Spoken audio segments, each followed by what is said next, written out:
VS C language Telugu video tutorials లో ఈ వీడియోలో మనం అర్థమెటిక్ ఆపరేటర్స్ గురించి మనం నేర్చుకుందామండి.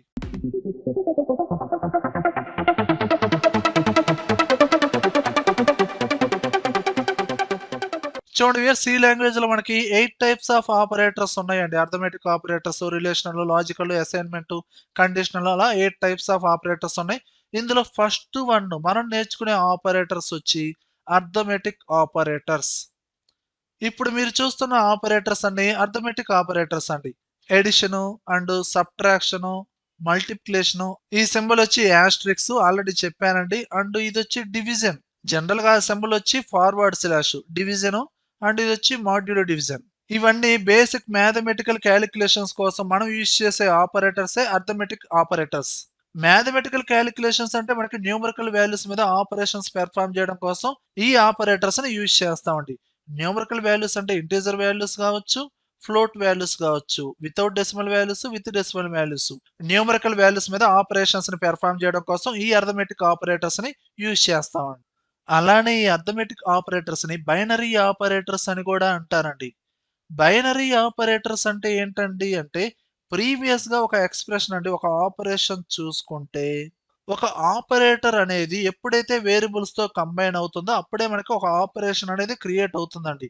ఇక్కడ ప్లస్ అనేది అర్థమెటిక్ ఆపరేటర్. ఇక్కడ ఏ అనేది ఏంటండి ఆపరెంట్ 1, బి అనేది ఆపరెంట్ 2. ఒక ఆపరేటర్ ని యూజ్ చేసేటప్పుడు మినిమం మనకి 2 ఆపరెంట్స్ గనక అవసరం అయితే ఆ పర్టికులర్ ఆపరేటర్స్ ని బైనరీ ఆపరేటర్స్ అంటారు.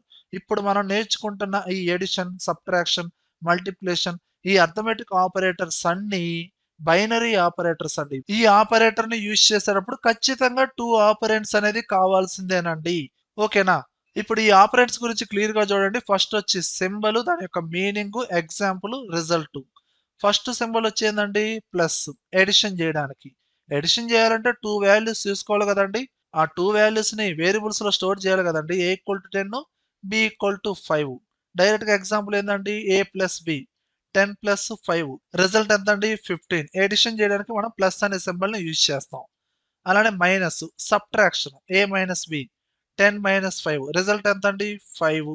సబ్ట్రాక్షన్ చేయడానికి మనం మైనస్ సింబల్ యూజ్ చేస్తాం. అలానే asterisks, multiplication, a into b, 10 into 5. Result ఎంత అండి 50. అలానే నెక్స్ట్ సింబల్ ఏందండి division, a by b, 10 by 5. అలానే లాస్ట్ సింబల్ ఏందండి మాడ్యులో డివిజన్, 10 మాడ్యులో డివిజన్ 5. ఇక్కడ మనం వాల్యూస్ ఏం స్టోర్ చేసామండి 10, 5. 10 అనే వాల్యూని 5 తో నేను డివైడ్ చేశానండి. 5 2s ఆర్ 10. ఆ 0 ఏమంటారండి రిమైండర్. ఆ 2 ఏమంటారండి కోఎఫిషియంట్ అంటారు. అంటే ఇక్కడ మీరు కోఎఫిషియంట్ ని రిటర్న్ చేయాలి, కోఎఫిషియంట్ ని ఫైండ్ అవుట్ చేయాలి అంటే మనం యూజ్ చేసే ఆపరేటర్ అనేది డివిజన్. అదే మీరు రిమైండర్ ని మీరు ఫైండ్ అవుట్ చేయాలనుకుంటే మనం యూజ్ చేసే ఆపరేటర్ అనేది మాడ్యులో డివిజన్ అండి. అంటే ఇక్కడ మీరు యూజ్ చేసింది 10 బై 5 కోఎఫిషియంట్ కాబట్టి రిజల్ట్ ఎంత అండి 2. అలానే 10 మాడ్యులో డివిజన్ 5 మనకి రిజల్ట్ ఏమొస్తుందండి రిమైండర్. రిమైండర్ ఎంత అండి 0. ఇలా మీరు సి ప్రోగ్రామింగ్ లో 2 వాల్యూస్ ని ఎడిషన్ చేయాలన్నా, సబ్ట్రాక్షన్ చేయాలన్నా, మల్టిప్లికేషన్ చేయాలన్నా ఒక్కోసారి మీరు కోఎఫిషియంట్ ని ఫైండ్ అవుట్ చేయాల్సి వస్తుంది, రిమైండర్ ని ఫైండ్ అవుట్ చేయాల్సి వస్తుంది. అలాంటి సిచ్యువేషన్ లో ఈ అర్థమెటిక్ ఆపరేటర్స్ అనేది యూజ్ చేస్తామండి. మరి ఈ అర్థమెటిక్ ఆపరేటర్స్ ని యూజ్ చేసేటప్పుడు మనం ఖచ్చితంగా 2 ఆపరెంట్స్ అనేది యూజ్ చేయాల్సిందే. కాబట్టి వీటిని బైనరీ ఆపరేటర్స్ అని కూడా అంటారు. ఇవి న్యూమరికల్ వాల్యూస్ మీద క్యాలిక్యులేషన్ చేస్తుందండి. మరి సి ప్రోగ్రామింగ్ లో న్యూమరికల్ వాల్యూస్ మీద ఎలాంటి క్యాలిక్యులేషన్ చేస్తామండి? అది తెలిసిందే కదండి. జనరల్ గా సి ప్రోగ్రామింగ్ లో ఒక స్టూడెంట్ ప్రోగ్రామే ఉందండి. స్టూడెంట్ డీటెయిల్స్ ఉన్నాయి, స్టూడెంట్ నెంబరు, అలానే స్టూడెంట్ నేమ్ స్టోర్ చేస్తాం. అలానే సబ్జెక్ట్ మార్క్స్ కూడా స్టోర్ చేస్తాం కదండి. తెలుగు 90, అలానే ఇంగ్లీష్ వేరియబుల్ తీసుకొని 60. ఈ డేటాని స్టోర్ చేశాను. అంటే క్యాలిక్యులేషన్ ఎలా చేస్తాం? టోటల్ ని ఫైండ్ అవుట్ చేయాలి. టీఓటీ అని టోటల్ వేరియబుల్ తీసుకున్నాను. మరి టోటల్ ఫైండ్ అవుట్ చేయాలంటే సబ్జెక్ట్ మార్క్స్ ని మనం ఏంటి ఎడిషన్ చేయాలి. తెలుగు ప్లస్ ఇంగ్లీష్ ఈ విధంగా. అంటే అక్కడ ఏ ఆపరేటర్ యూజ్ చేశానండి ప్లస్ అర్థమెటిక్ ఆపరేటర్ ని యూజ్ చేశాను. అలానే టోటల్ ని బేస్ చేసుకుని యావరేజ్ ని ఫైండ్ అవుట్ చేయాలి. యావరేజ్ అనే వేరియబుల్ తీసుకున్నాను. Total by number of subjects 2 తీసుకున్నాను. అంటే అక్కడ మనం క్యాలిక్యులేషన్ చేయడానికి ప్లస్ సింబల్ యూజ్ చేసాము, డివిజన్ సింబల్ యూజ్ చేసాం. బేసిక్ మ్యాథమెటికల్ క్యాలిక్యులేషన్ చేయడం కోసం అర్థమెటిక్ ఆపరేటర్స్ అని మనం యూజ్ చేస్తామండి. ఈ ఆపరేటర్ తో మనం ఏదైనా ఆపరేషన్ పెర్ఫార్మ్ చేసేటప్పుడు ఖచ్చితంగా 2 ఆపరెంట్స్ అనేది అవసరం అవుతున్నాయి కాబట్టి వాటిని బైనరీ ఆపరేటర్స్ అని కూడా అంటారు. అలానే మీరు డేటాని క్యాలిక్యులేషన్ చేయడమే కాదండి, స్టోర్ చేయడమే కాదండి, దాని టైప్ ఆఫ్ డేటా కూడా మీరు ముందుగానే డిక్లేర్ చేయాలండి. స్టూడెంట్ నెంబర్ ఉంది, అది ఇంటీజర్ డేటా టైప్. రవి ఉంది, స్ట్రింగ్ కాబట్టి క్యార్ అనే డేటా టైప్ యూజ్ చేస్తాం. సబ్జెక్ట్ మార్క్స్ ఉన్నాయి, ఇంట్ అనే డేటా టైప్ యూజ్ చేస్తాం. టోటల్ కూడా మనకి ఇంటీజర్ ఫార్మేటే కాబట్టి ఇంట్ అనే డేటా టైప్ యూజ్ చేస్తామండి. కానీ యావరేజ్ మాత్రం మనకి డెసిమల్ వాల్యూస్ వస్తాయి కాబట్టి ఫ్లోట్ అనే డేటా టైప్ యూజ్ చేయాలి. ఇదంతా ప్రోగ్రామింగ్ లో ఎలా రాయాలి ఏందనేది మనం ఫ్యూచర్ వీడియోస్ లో చెప్పుకుందామండి. ఓకేనా? ఇక్కడ ప్రీవియస్ గా చెప్పినట్టు అర్థమెటిక్ ఆపరేటర్స్ తో ఏదైనా ఆపరేషన్ పెర్ఫార్మ్ చేయాలంటే 2 ఆపరెంట్స్ అనేది ఖచ్చితంగా యూజ్ చేయాల్సిందేనండి. ఓకే, కాబట్టి వీటిని బైనరీ ఆపరేటర్స్ అని కూడా అంటారు. అలానే 3 ఆపరెంట్స్ అవసరమైతే వాటిని ఏ ఆపరేటర్స్ అంటారు? ఒకవేళ 1 ఆపరెంట్ సింగిల్ ఆపరెంట్ అవసరమైతే దాన్ని ఏ ఆపరేటర్ అంటారు? జనరల్ గా మనకి సి లాంగ్వేజ్ లో 8 టైప్ ఆఫ్ ఆపరేటర్స్ ఉన్నాయండి.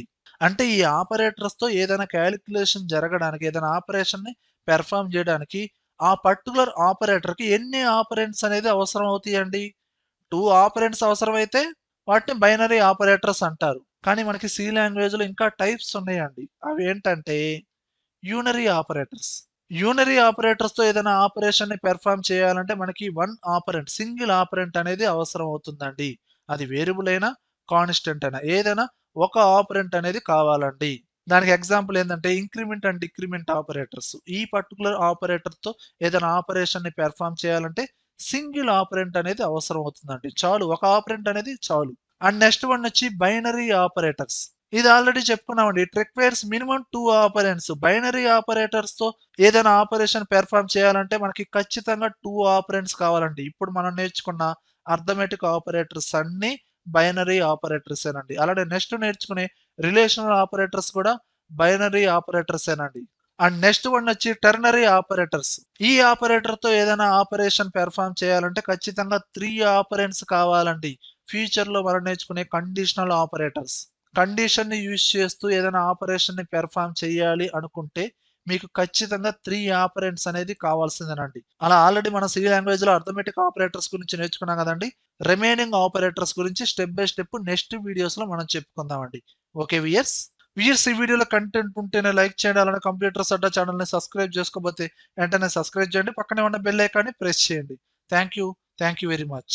వియర్స్, ఈ కంప్యూటర్స్ అడ్డా యూట్యూబ్ ఛానల్లో ఉన్న వీడియోస్ నచ్చితేనే లైక్ చేయండి, షేర్ చేయండి. నేను అప్లోడ్ చేసే వీడియోస్ అనేది నోటిఫికేషన్ రూపంలో రావాలి అనుకుంటే ఇక్కడ ఉన్న సబ్స్క్రైబ్ బటన్ ని క్లిక్ చేసి పక్కనే ఉన్న బెల్ ఐకాన్ని ప్రెస్ చేసి ఆల్ అనే ఆప్షన్ ని క్లిక్ చేయండి.